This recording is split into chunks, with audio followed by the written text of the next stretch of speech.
We're back again. UFC 325 breakdown, full card breakdown this time. Obviously, I dropped my UFC 325 main event breakdown. Hands up, I apologise. I uploaded the wrong video.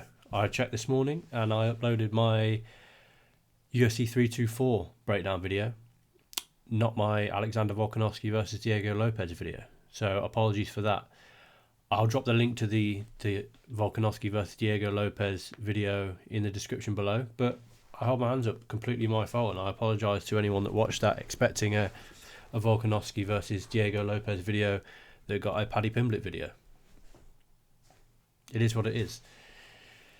Back-to-back numbered events. UFC 324 is now one for the books, and UFC 325 is now upon us. A couple of things I'll say about this is I find it a bit of an odd choice, but I also find that it does make sense. You know, they're starting the Paramount Plus era with a bang. They're having two back-to-back numbered events, not pay-per-views. They're not pay-per-views, remember. They're numbered events. But it did feel like a little bit of a strange choice to me because UFC 324 felt like a very big event, and understandably so. It was. It was the first event on Paramount Plus. It was the first UFC event in 6 weeks, was it? But what I will say is that now it feels like a long time before we get another UFC numbered event. After UFC 325, it's another 6 weeks. Yes, we've got 3 fight nights in between them, and they're good fight nights. Bautista versus Oliveira, Strickland and Hernandez, and Moreno and Almabayev. But why not spread it out a little bit? Why not try and put the Bautista versus Oliveira fight this week? Fans will still watch. I do believe that's from the Apex though. I'm not 100% sure, but I think that's in the Apex. It just seems like a lot of the chatter this week and the Monday and the Tuesday bleeding into the Wednesday will be about UFC 324, Paddy Pimblett's loss to Justin Gaethje in the main event, Sean O'Malley's return, the strange Derek Lewis fight, Arnold Allen and Jean Silva, Natalia Silva and Rose Namajunas. And it just feels like they almost won't have enough time to hype the UFC 325 card. I completely understand why they've done back-to-back numbered events, but to me it just seems a little bit strange. I know they've done it in the past, had a UFC event the week after a UFC event, and it works. But there's a couple of things that I want to talk about UFC 325 which may become an issue. It's an Australian card. It's a card in Australia, which, you know, in Sydney, I don't think transition as well across from the American cards. You've got less media out there because, frankly, you know, it's a horrific flight. You've got a lot less hype around this card, I feel, than UFC 324. And I'm not sure if it warrants less hype. It feels less stacked than UFC 324. I'll go on to talk about the whole card in a minute. It was just an odd choice in my opinion. And also, if I'm not mistaken, the Royal Rumble also takes place this weekend, this Saturday, from Saudi Arabia. So I believe that they're on a similar timeline. Why TKO have done that, I'm not quite sure. I think there'll be the Royal Rumble from Saudi Arabia. If from a UK perspective, I think, you know, the Royal Rumble will be on at say around 5 o'clock in the afternoon, UK time, and then I'm just having a quick look now at what time the prelims kick off on Fight Pass for UFC 325, because I imagine it will be a similar time. 4 days, 13 hours, 12 a.m. Sunday, so 13 hours. No, it'll be a little bit later. But even so, it's a long day. It's a long day for fans of WWE and UFC. Luckily, I'm not a massive WWE fan. I actually do have an article coming out later this week. I'm not a WWE fan. I do like the Royal Rumble. What I've got an article coming out. What is the attraction from a non-WWE fan to the Royal Rumble? Because I do feel that a lot of people watch the Royal Rumble that aren't WWE fans, that don't watch it week in, week out. I'll be releasing that article later this week. But without further ado, let's jump into UFC 325. The main event, a rematch between Diego Lopes and Alexander Volkanovski. It's a rematch of their April 2025 bout where Volkanovski, in my opinion, dominated Diego Lopes. I'm not going to go into loads and loads of detail on this fight because my breakdown video did just that. I look back at the first fight. I look back at where Volkanovski did his best work, how he did so well, and why he won the fight. But yeah, it's a rematch that, in my opinion, doesn't make a lot of sense. However, it's happening. You know, I think Laurent Murphy, I think Movsar Evloev. I'm not sure about anybody else. Maybe Aljamain Sterling coming off a victory over Brian Ortega. But Aljamain Sterling, actually, yeah, coming off a winner. I'm just thinking then Brian Ortega was higher ranked than Jean Silva, and you know, Diego Lopes got the title shot after beating Brian Ortega. So why didn't Aljamain Sterling? Laurent Murphy's more than deserving of a title shot. Movsar Evloev's more than deserving of a title shot.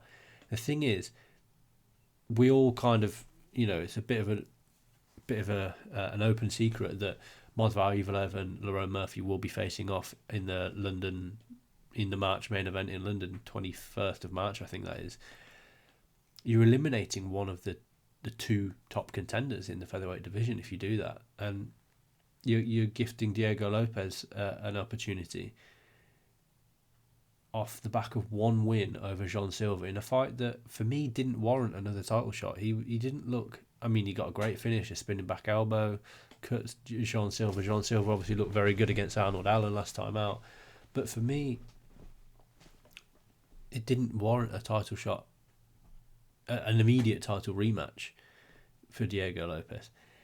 It is what it is. You're only as good as your last fight, and both men looked good in their last fight. Volkanovski's last fight was against Diego Lopes.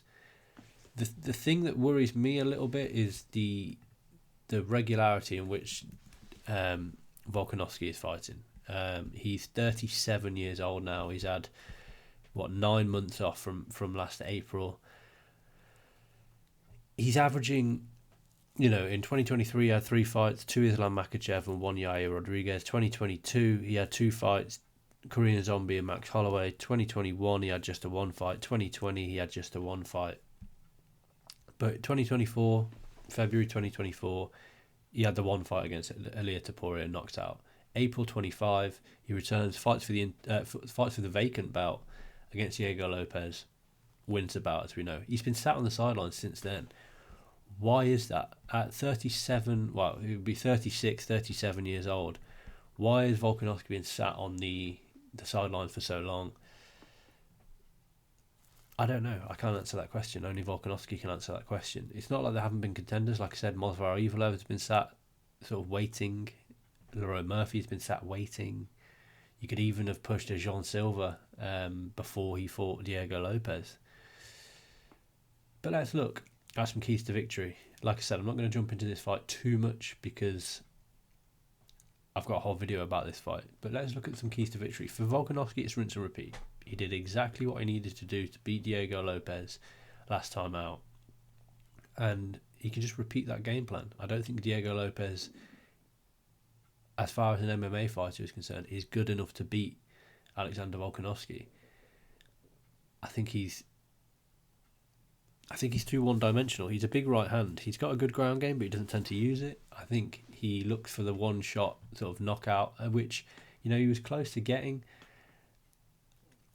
Lopes can knock Volk out. He has legitimate power. He dropped Volk in, I think it was in the second round, and he exposed that flaw of Volkanovski's of, you know, leaning back with his chin in the air, similar to what we saw against Paddy Pimblett last weekend. For me, Volkanovski can't knock Lopes out. I don't think Volkanovski has the one-punch knockout power that Lopes has. I think he he damages opponents with volume. He can utilise his wrestling, I think, to keep Lopes on his toes a little bit more, much like he did last time. Every time that he got in a bit of an exchange, he kind of utilised the wrestling. Volkanovski, this is, utilised the wrestling a little bit. Well, I thought to great effect, actually. He'd never actually really committed to a takedown, but he utilised the wrestling to kind of keep Lopes guessing, keep him at bay, and I think he can do that again. From Diego Lopes, I have to change a lot. I have to move my head. He doesn't move his head. He doesn't. His defense is poor. He doesn't move his head at all. He absorbs 4.72 strikes per minute. Per minute, because he doesn't move his head. He needs to be much more defensively aware. He needs to look at slipping shots rather than, when he does avoid shots, he moves completely out of the way and therefore isn't able to throw the counter. I think he needs to look at slipping shots and just getting out of the way of shots and then throwing one down the pipe. Because, like I said, he's got the power to knock Volk out. I just don't think that he, more often than not, he doesn't keep himself in the right position to slip the shot and throw the counter and potentially, score a knockdown or wobble his opponent. He doesn't react to feints well. He bites on a lot of feints, but as well as biting on the feints, he like I said, he moves all the way out of range and then has to reset and come back into range to throw his own strikes. And he doesn't feint himself. A lot of what Diego Lopes does is just throw strikes rather than feint the strike and look to get Volk biting and look to get Volkanovski. Considering, one of the greatest pieces of analysis I've ever heard. I can't remember who said it, and I apologise. I can remember. It was Dan Hardy. When Darren Till and Stephen Thompson fought in the Echo Arena. For some, that wasn't the most entertaining fight. For me, that was a fascinating fight. It's one of my favourite fights. I've gone back and watched it. I reckon I've watched that fight 10, 15 times. And what Dan Hardy said is that these two guys, two of the most elite strikers in the UFC at the time, they are throwing feints because they want to see what counter is at the forefront of their opponent's brain. So if I throw this jab, what is the counter? Okay? So if I throw, or for example, if I throw this leg kick, are they going to throw straight down the pipe? And that's what a feint is. It gets your opponent, and that's what they say they bite when people say they are biting on a feint. Because let's say Diego Lopes continues to not feint in this fight. He doesn't know when he throws a jab what Volkanovski's reaction is going to be. Is Volkanovski's reaction going to be to cover up? Is it going to be to back up with his chin in the air like he's so used to? Is it going to be that he covers up and throws a leg kick? Is it going to be that he looks to parry the jab and throw straight down the pipe? Or is he going to parry the backhand and throw a lead hook or throw a lead uppercut? This is the whole point in feinting, in that you expose your opponent's game without actually having to do anything, without having to put yourself too far in danger to throw the feint, to throw the jab. If Lopes throws a jab, Volkanovski completely covers up and shells up. Lopes next time can start working the body. But if he feints and Volkanovski looks to parry, a la Kamaru Usman versus Leon Edwards. Leon Edwards knew when he threw that backhand that Kamaru Usman was parrying off to the side. Parried off to the side, the feint came. That backhand was never going to land from Leon Edwards. He was out of range with the backhand. But Kamaru Usman went to fake, go across, head kick comes round, head kick, pound for pound, headshot dead, head kick dead. Lopes doesn't feint enough to really, in that first fight, he doesn't feint enough to get Volkanovski biting on any shot. So if he just feinted the jab or feinted the leg kick or even feinted the takedown, you can see what Volkanovski's reactions are gonna be from those feints. Volkanovski's one of the best strikers that we've seen in the featherweight division in a long time because he feints so often. He gets a really good read of his opponents without actually having to do an awful lot of actual damage or an actual striking.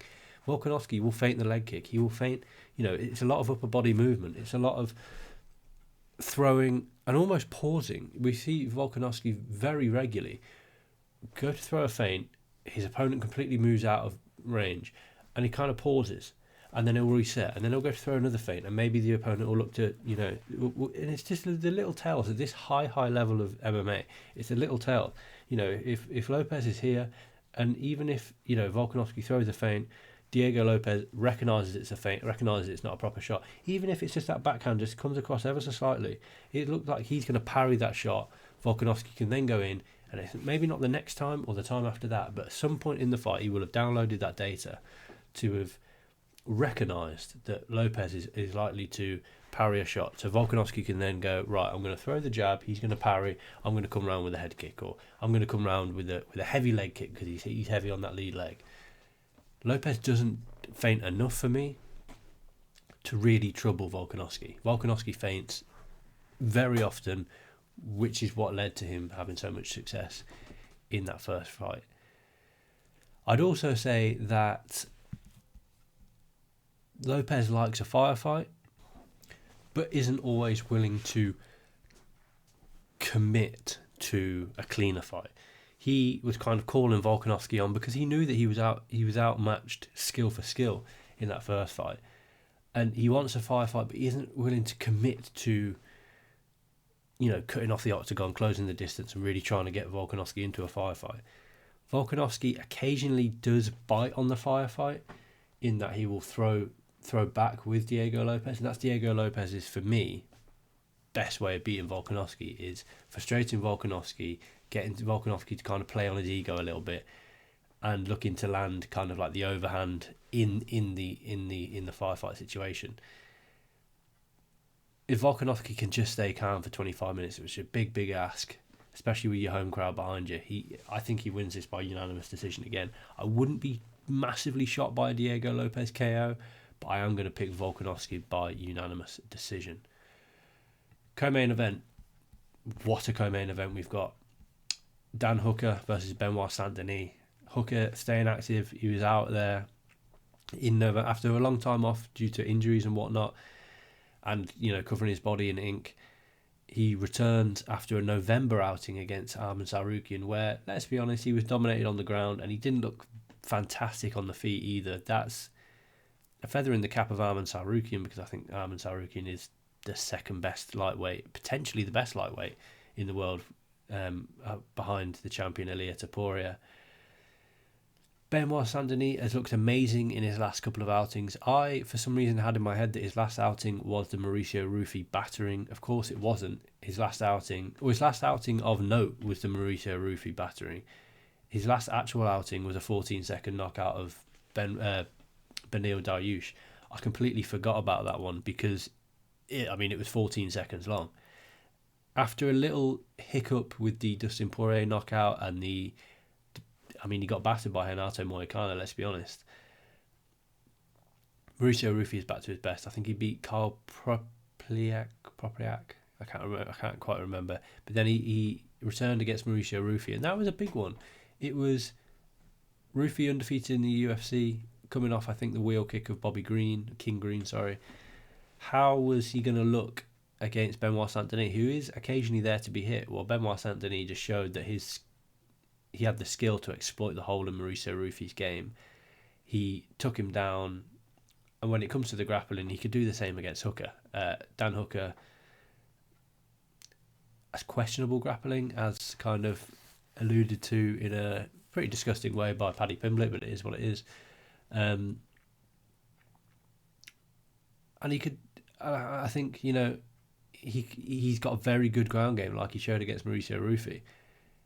But he also showed against Beneil Dariush that he can go in there and he's got heavy hands and he can prove that he can bang. Dan Hooker loves a firefight. He loves a scrap, and he can keep it long, but I think a bit like Stefan Struve, he needs to learn how to fight longer than he does, because he is a tall guy, Dan Hooker. Let me just double check how tall Dan Hooker is, because I know that he is. Dan Hooker is... I mean, he's 6 foot with a 75-inch reach. Benoit Saint-Denis 5'11" with a 73-inch reach. So there's not an awful lot of difference in the height between the two guys. But Dan Hooker, I think he fights quite small and quite tight, whereas he should be fighting quite long. You know, he's a big guy. He's got long limbs. The teeps, the jabs really should be working a lot better for Dan Hooker than they actually do, and they don't. On paper, I think Benoit Saint-Denis is the far more well-rounded. Like I said, the Mauricio Hufi submission, the Benoit Saint-Denis knockout, there's just his last 2 fights have proved that he's got heavy hands when he needs to, and he's got a really, really good ground game. But Dan Hooker can certainly crack. You know, he beat Mateus Gamrot, who's a heavy grappler. He beat Jalen Turner in that war a couple of, maybe 24. But I think Benoit Saint-Denis is a very sensible, clever fighter. I think he's willing to take a few shots to land a takedown. I think that he can almost trick Hooker into a bit of a brief firefight before snatching a takedown and working his ground game. I'm picking Benoit Saint-Denis by 3rd round submission. For Dan Hooker, I think his next fight is Paddy Pimblett, irrespective of whether he wins this or not. But I do think that he probably loses this one. I just think Benoit Saint-Denis is a little bit more well-rounded. But I can also see Dan Hooker landing a big knee up the middle and knocking Benoit Saint-Denis out. I don't mind who wins this one, because I think both guys have got something to offer to the division. I'm going to talk a little bit about the rest of the main card, touch on the prelims, and then wrap it up, because I've got some writing to do for the MMA Sucker. The main card is a very fan-friendly card. You've got the main event, Volkanovski versus Lopes. You've got a really good co-main event between Dan Hooker and Benoit Saint-Denis. You've got a fantastic fight between Mauricio Rufi and Rafael Fiziev. This is about as fan favourite as a fight gets between Rufi and Fiziev.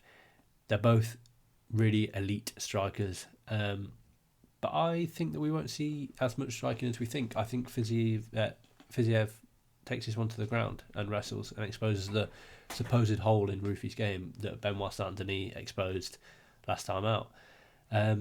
After 3 straight losses for Rafael Fiziev, he adapted his game. Prior to those losses, he landed 2 takedowns in his career. He then landed 2 in his final loss against Justin Gaethje, and then he landed 4 last time out against Ignacio Bahamondes. They're not traditional wrestling style takedowns. He's very good in the clinch. He's a very good tie operator, and he utilises a lot of trips. And I think that we'll see that from Rafael Fiziev. I'm anticipating a cagey first round with not a lot of action. Mostly leg kicks, maybe the odd exchange. And I think Rafael Fiziev will download the data of Mauricio Rufi. And the second round is where he'll begin to close the distance, work into the clinch, maybe get a takedown. I don't see it being finished on the ground. I don't think Fiziev is that well-rounded on the ground to finish Mauricio Rufi, and I think Mauricio Rufi will have plugged that hole in his game. Obviously, he's with a new team now. I think he's training with Volkanovski. I'm going to pick Rafael Fiziev by unanimous decision. I'm going to pick Rafael Fiziev by unanimous decision. This next one, I mean, don't go and get a drink. Don't go and get a snack. Tai Tuivasa versus Talison Teixeira is going to end in the first round. It's last chance saloon for Tai Tuivasa. I've got a bit of a career retrospective on Tai Tuivasa coming out later this week on MMAsucker.com. He is... I don't know why he hasn't been cut yet. 5 losses in a row for Tai Tuivasa. Talison Teixeira obviously lost his last one against Derek Lewis by knockout. A lot of people do. I think much of this fight will depend on what Tai Tuivasa looks like during fight week. If he comes in shape, if he comes in looking good, I think he does quite well. There's no saying that he will. So we will have to see. Talison Teixeira for me by knockout in the first round or the second round. Salakid, versus Jamie Mullarkey. Thank you to the UFC for this one. Thank you very much. We've got an all-Australian affair. Despite this not being the original fight, I think Salakid was meant to be facing Rong Zhu. Instead, he's facing Jamie Mullarkey, which, in my opinion, is a more fun fight, a more entertaining matchup than the first one. Like I said, an all-Australian affair. It's going to be all action. Salakid's coming off that obliterating knockout of the year contender against Nasrat Haqparaz. But it's going to be all action, this one. Salakid lands an average of 5.49 strikes per minute, with Mullarkey landing, I think, 4.2 strikes per minute. Both men average over 2 takedowns a fight. Both are well-rounded. They can both wrestle. And this one's got Fight of the Night written all over it. I think there's a reason that this is opening up the main card. And I'm glad that this fight is happening. Mullarkey's faced a much better opposition, but he has traded wins and losses. Salkid's kind of the up-and-coming kid, as it were. But I can see Salkid getting the nod on this one, probably by stoppage, maybe late in the second or early in the third. It's a fantastic fight. It's a really, really good fight. The prelims are rough. You've got Torres Finney on the prelims, and he's one of the most boring fighters on the UFC roster. Now, he's a fantastic wrestler, but you're only as good as your last fight. His last fight, I've got the statistics here. It was awful. He landed 8 takedowns, landed a total of 17 strikes, of which 4 were significant, and had 13 minutes control time. Men have been cut for less from the UFC, so why Torres Finney is still on the roster, I'm not quite sure. He needs a win, because if he doesn't get a win, he's probably cut from the UFC. With that being said, fan favourite Urban Elliott's back. He was supposed to compete in Perth on the Reyes versus Carlos Ulberg undercard. I think he got ill during fight week. He was out wrestled last time out, so I expect if the fight goes there, he will be much better in that realm of mixed martial arts. But the early prelims are full of road to the UFC fights, 4 of them, I believe. I have no interest in the road to the UFC stuff, and there's a reason for it. I know nothing about it because it isn't promoted, it isn't pushed, it isn't hyped, and it doesn't actually mean anything to me. This is the contender series for Asian fighters, and that is not me saying that's what I think it is. That is what it is. I googled road to the UFC, and that is the essentially the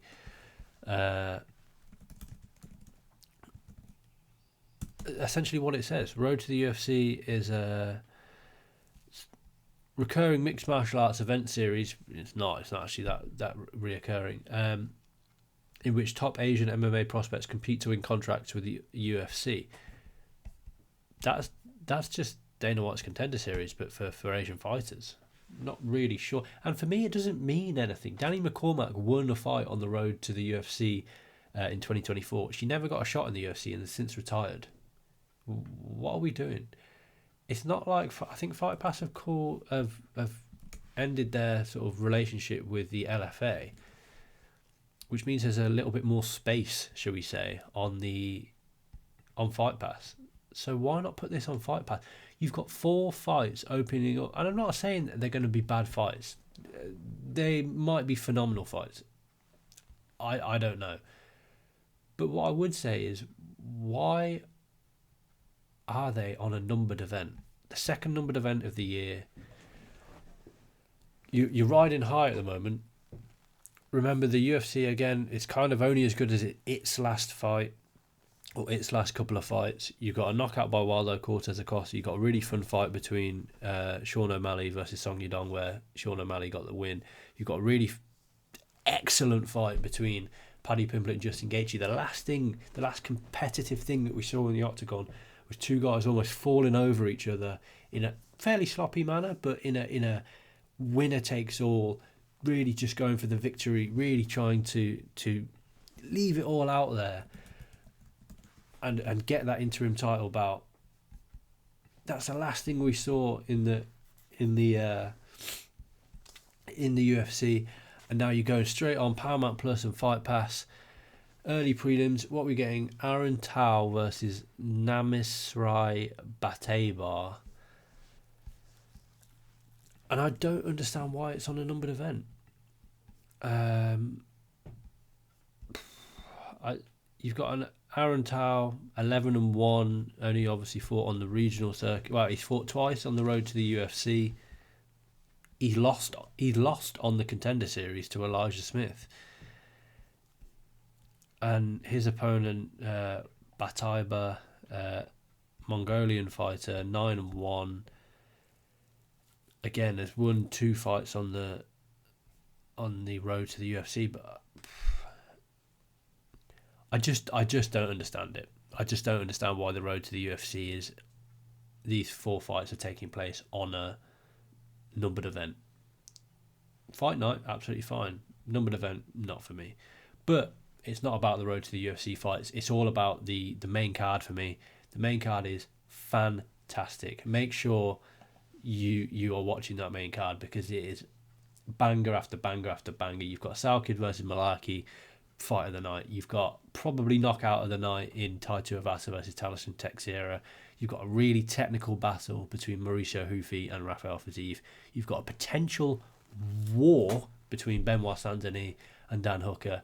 And then you've got, of course, the featherweight title being contested for in the main event between Alexander Volkanovski and Diego Lopes in a rematch. Tune in next week. I will be breaking all of those fights down and much, much more. Keep it locked. MMAsucker.com. MMA Sucker on X. That's not actually my X handle anymore. I will change that. I'm also going to put a couple of because I'm trying to grow the Instagram and the X account. So any likes and retweets or reposts or whatever you call it these days are appreciated. Like the video, subscribe to the channel, comment who you think will win the main event, and I will catch you next week for the breakdown. Thank you very much.